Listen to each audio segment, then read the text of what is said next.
Yo no voy a hacer una intervención parecida al que me ha precedido en la palabra, porque creo que a veces confundimos cuál tiene que ser nuestros roles y cuál es el papel de cada uno. Yo creo que, y con todo el cariño, el portavoz de Podemos ha creído que estaba compareciendo el Gobierno y se ha puesto a hacer la oposición a una parte de la sociedad civil. Entonces, nosotros no vamos a hacer eso porque podríamos caer en la equivocación algún día de hacernos oposición a nosotros mismos. Y lo digo además con todo el cariño, pero creo que existe a veces el peligro que cuando alguien entra en esta Cámara y se sienta en esa mesa parece que es el Gobierno y que es la oposición.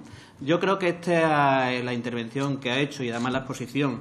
Además agradecemos los documentos porque a los diputados nos sirve mucho para hacer la valoración de cómo tenemos que defender aquí las infraestructuras. Además, tener un criterio, porque creo que las cosas hay que hacerlas con criterio. Nosotros les agradecemos el trabajo que ha hecho SEOPAN para que estos documentos estén disponibles y nosotros, como no podemos hacer de otra forma, haremos una valoración objetiva, teniendo en cuenta estos documentos y cualquier documento que pase por nuestras manos. Creo que es importante, y se ha reflejado aquí en la intervención, que se haga un debate en esta Cámara, y nosotros lo hemos traído en alguna ocasión, sobre qué hay que hacer, cómo hay que hacer la planificación de las infraestructuras de transporte en este país. En la primera Comisión de Fomento, el Grupo Socialista trajo una iniciativa que proponía un Pacto Nacional de Infraestructura. Esa iniciativa fue aprobada, el Gobierno ha cogido el guante y estamos ahora en el debate sobre ese Pacto Nacional de Infraestructura. Pero aquí puede haber distintas posiciones y distintas visiones. Hasta ahora, como se han definido las infraestructuras de transporte en este país, era el Gobierno de turno definía un plan por X años, el actual es 2012-2024, en el que para nosotros se pintaban una serie de líneas en un mapa, pero era poco concreto, definía pocas cosas y se le podía hacer muy mal seguimiento. A nosotros los planes que se han hecho por parte de todos los gobiernos nos daba más la sensación que era un trabajo que se había pagado al peso que algo que pudiera ser práctico.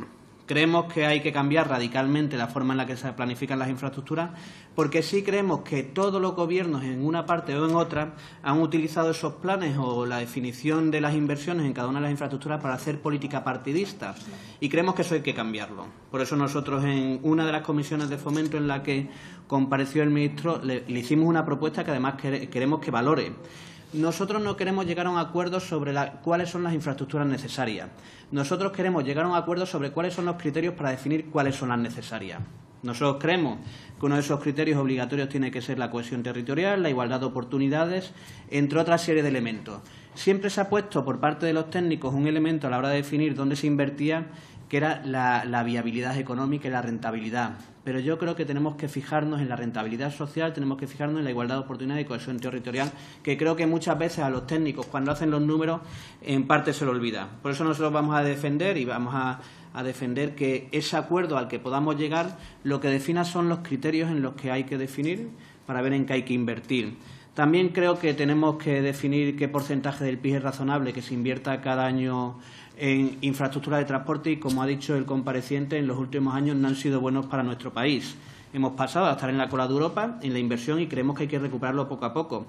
Y más teniendo en cuenta, como dice la propia Comisión Europea, que nos encontramos en una situación de una alta liquidez y bajos tipos de interés, por lo que se justifica perfectamente que se pueda utilizar esa situación para invertir y generar empleo. Nosotros en la presentación de los presupuestos del año pasado así lo defendimos y lo vamos a seguir defendiendo. Pero además creemos que el acuerdo al que se llegue tiene que tener varios elementos más. No solo los criterios de prioridad, sino que tiene que tener elementos para que se pueda hacer seguimiento y evaluación. En esta Cámara se aprobó hace relativamente poco, hace unos meses, una iniciativa del Grupo Socialista que lo que pedía era transparencia en el seguimiento del desarrollo de las infraestructuras públicas. ¿Qué quiere decir?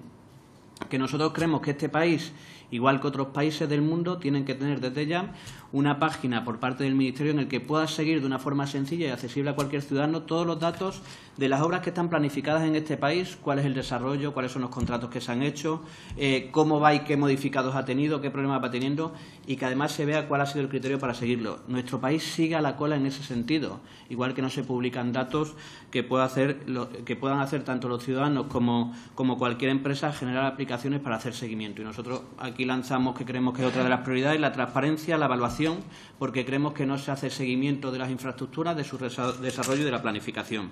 En eso es en lo que nosotros vamos a defender que tiene que ser el pacto. Nosotros no creemos que tengamos que llegar a un pacto en un plan y hacer lo mismo que se ha hecho hasta ahora, sino creemos que hay que darle una vuelta de hoja en cuanto al diseño. Y sí agradezco la intervención, porque además creo que tiene que ser un debate. Yo no voy a hacer muchas preguntas, pero sí voy a lanzar reflexiones para que debatamos sobre ellas. Lo han dicho intervinientes anteriores. A nosotros nos parece un atrevimiento que el Gobierno lanzara un plan o anunciara un plan de inversión pública-privada que al final van a pagar los contribuyentes durante 30 años a través de presupuestos para hacer determinadas infraestructuras y no se contara con ningún grupo político. Agradecemos que además el ministro haya finalmente accedido a venir aquí y le vamos a pedir al ministro que se haga el seguimiento, que se haga la sistemática que nosotros hemos propuesto. Vamos a definir los criterios para definir ese plan.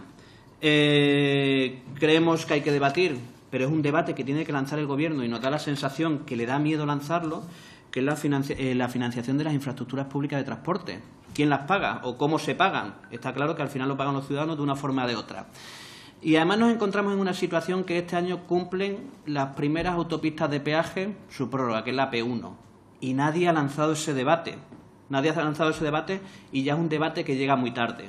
Por eso yo creo que tendremos que llegar el momento en el que ese debate haya que hacerlo amplio, pero además cuando no haya elementos coyunturales que perjudiquen al debate o que perjudiquen a las conclusiones y que todos, al final, la defensa que hagamos sea pensando en otras cosas y no en lo que puede ser un acuerdo al que podamos llegar todos. Nosotros creemos que el Gobierno llega muy tarde, creemos que eso va a generar determinados problemas y lo veremos en los próximos tiempos.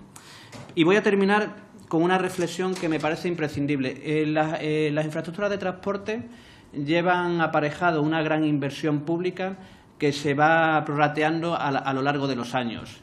El cambio de paradigma en la movilidad en el mundo y en este país también es radical. Y me da la sensación que a la hora de planificar las nuevas infraestructuras de transporte no estamos teniendo en cuenta esos elementos. Estamos diseñando las infraestructuras de transporte que vamos a pagar en 30 años teniendo en cuenta un paradigma que ya está pasado, una lógica y un modelo que ya está pasado. Y voy a poner algún ejemplo.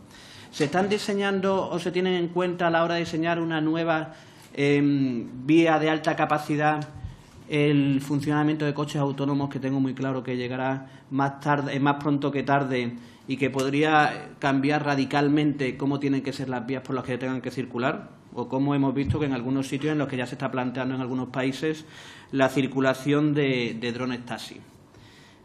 Tengamos en cuenta que, por ejemplo, el plan que presenta el Gobierno para el desarrollo próximamente se pagará en 30 años. Y nos da la sensación que hay determinadas reflexiones que no nos estamos haciendo.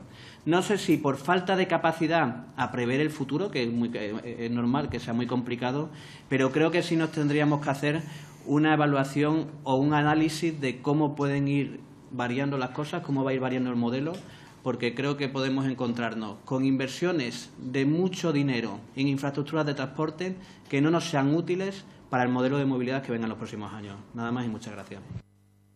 Muchas gracias, señor Ramos. Por el Grupo Parlamentario Popular tiene la palabra su portavoz, don Miguel Barrachina. Muchas gracias, señor presidente.